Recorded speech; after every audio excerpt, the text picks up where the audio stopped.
Sip. Bismillahirrahmanirrahim. Assalamualaikum warahmatullahi wabarakatuh. Jadi kuliah kita 2 kali lagi cukup ya. Hari ini saya kuliah inti dari atau hasil kesimpulan dari semua materi sejak awal semester itu bisa disimpulkan bahwa bagaimana peran kontribusi ya peranan Islam di dalam sejarah Indonesia.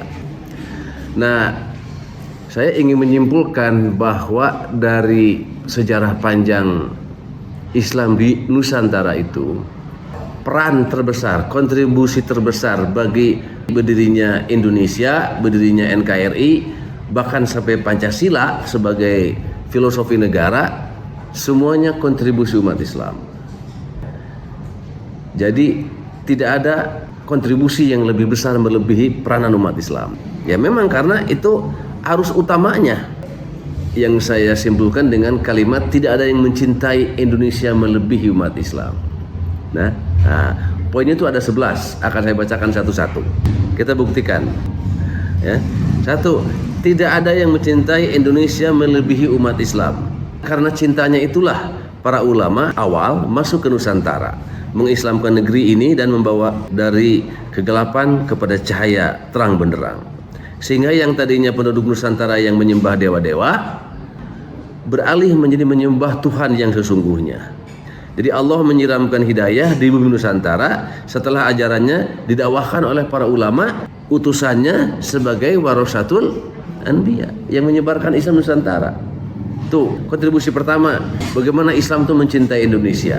Kalau ditarik, ada hadis pernyataan bahwa Rasulullah itu mencintai bumi Nusantara, ya, sebagai negeri para wali. Nanti kamu bisa cari, nyambung tuh.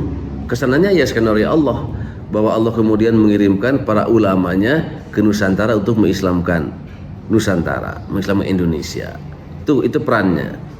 Yang kedua, tidak ada yang mencintai Indonesia melebihi umat Islam. Karena setelah negeri ini berada di bawah pemerintahan Kesultanan Islam, mereka tidak sudi dan melakukan perlawanan bahkan pemberontakan ketika negeri sumur nan berkah ini dikuasai oleh orang-orang kafir, Portugis, Belanda, Inggris dan Jepang.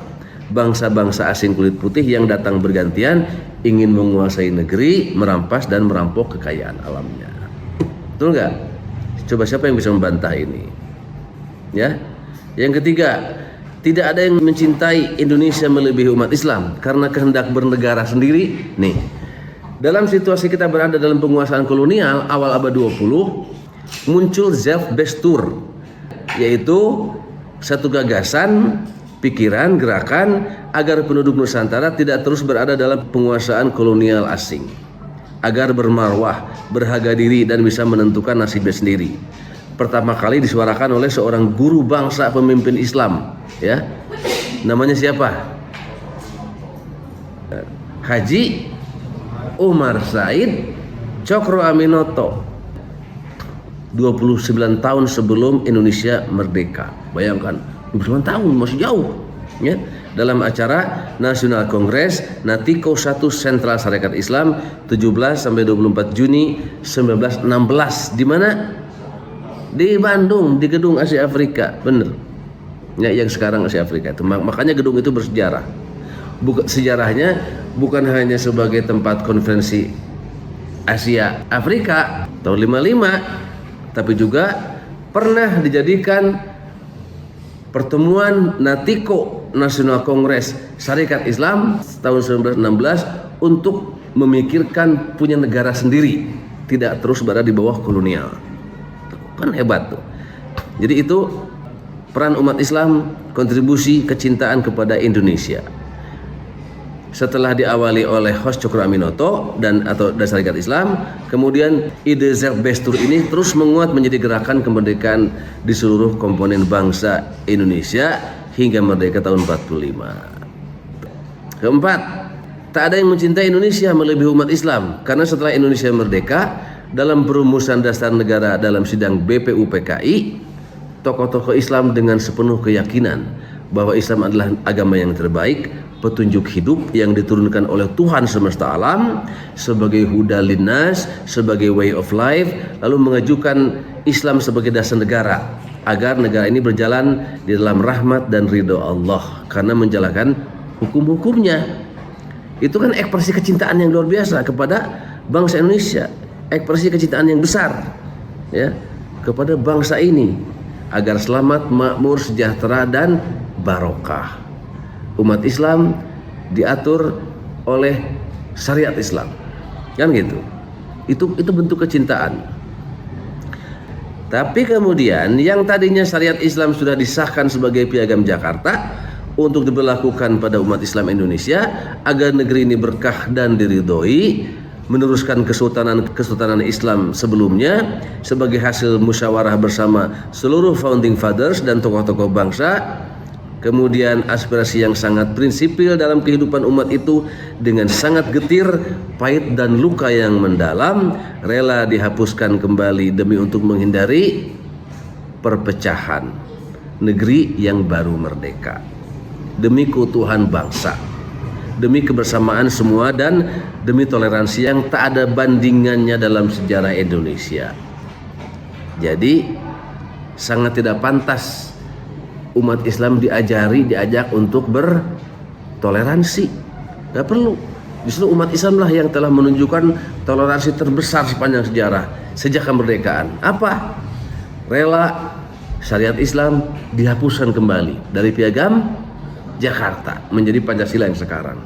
Rela perjuangan umat Islam berabad-abad berontak perang melawan kolonial yang kemudian menginginkan negara diatur oleh syariat Islam dibatalkan, padahal sudah disahkan oleh sidang BPKI, kemudian dihapuskan kembali, dicoret 7 kata-kata itu dalam piagam Jakarta. Kata-katanya apa kalimatnya? Pancasila ayat 1 versi 22 Juni 1945. Ketuhanan itu mah yang sekarang. Itu mah Pancasila yang sekarang. Asalnya bukan begitu. Ketuhanan dengan kewajiban menjalankan syariat Islam bagi pemeluknya. Itu 7 kata itu. 7 kata dicoret. Kemudian diganti menjadi hanya ketuhanan yang Maha Esa saja. Itulah Pancasila yang sekarang. Jadi Pancasila yang sekarang itu adalah perubahan dari piagam Jakarta. Perubahan dari Pancasila bersyariat Islam. Asalnya begitu. Itu yang disepakati dalam sidang BPUPKI, disahkan sudah 2 kali. Tapi umat Islam dengan getir, pedih rela itu dihilangkan kembali. Itulah kontribusi kecintaan umat Islam yang luar biasa kepada bangsa ini. Ya, demi persatuan, demi tidak berpecah kembali setelah baru merdeka. Itu sumbangan yang sangat mahal yang tidak diberikan oleh umat lain, agama lain di Indonesia. Nah, itu fakta sejarah. Kelima, tak ada yang mencintai Indonesia melebihi umat Islam karena ketika kerakusan neokolonialisme dan neoimperialisme ingin kembali melalui agresi militer Belanda dan Inggris disambut oleh seruan resolusi jihad dari pendiri NU. Siapa? Kiai Haji Hashim Asy'ari 22 Oktober 1945 dan kemudian pekikan takbir Allahu Akbar dari Bung Tomo, Bung Karno. Bung Karno memang belum pernah meneriakkan Allahu Akbar, belum pernah, karena dia mah seorang nasionalis. Ya. Pekikan Allahu Akbar Bung Tomo dan para ulama dalam pertempuran Surabaya 10 November 1945 yang sekitar 6.000 sampai 16.000 pejuang dari pihak Indonesia tewas saat itu. Dan 12.000 rakyat sipil mengungsi dari Surabaya. Keenam, tak ada yang mencintai Indonesia melebihi umat Islam karena setelah peristiwa G30 SPKI, kemudian PKI dibubarkan oleh Presiden Soeharto dan dilarang hidup kembali oleh konstitusi melalui TAP MPR nomor 15 MPRS tahun 66. Umat Islamlah yang paling kuat anti PKI-nya sampai sekarang untuk menjaga konstitusi dan mempertahankan Pancasila agar tidak diutak-atik menjadi Trisila. PKI adalah ideologi anti Tuhan yang terbukti menghalalkan segala cara membunuh dengan sadis 7 jenderal pahlawan revolusi. Nah, sekarang kita bicara NKRI ini. Siapa yang menciptakan NKRI itu? Ketujuh, tidak ada yang mencintai Indonesia melebihi umat Islam karena tak akan ada NKRI tanpa mosi integral Nasir. 3 April 1950. Alias tak akan ada NKRI tanpa peran dan jasa tokoh Islam. Muhammad Nasir adalah pemimpin Partai Islam Masyumi dan figur Islam yang sangat menonjol. Saat itu sebagai pemimpin fraksi Masyumi di MPRS. Di DPR RIS, ia ditugaskan oleh Perdana Menteri RIS Muhammad Hatta untuk berkeliling melakukan lobi-lobi guna menyelesaikan berbagai krisis rasa persatuan di berbagai daerah. Jadi saat itu, tahun 50-an, Indonesia itu mengalami krisis persatuan.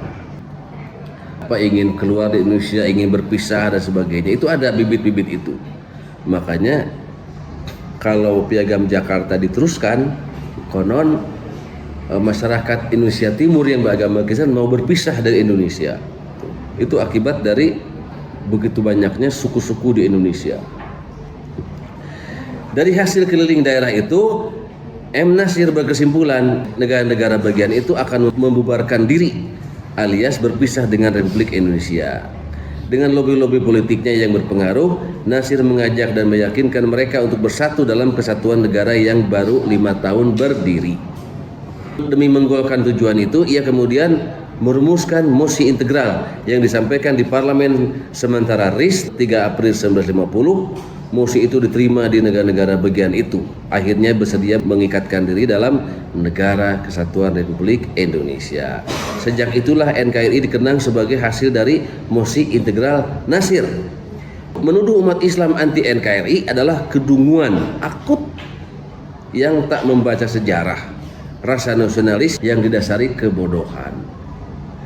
Nah, belakangan ini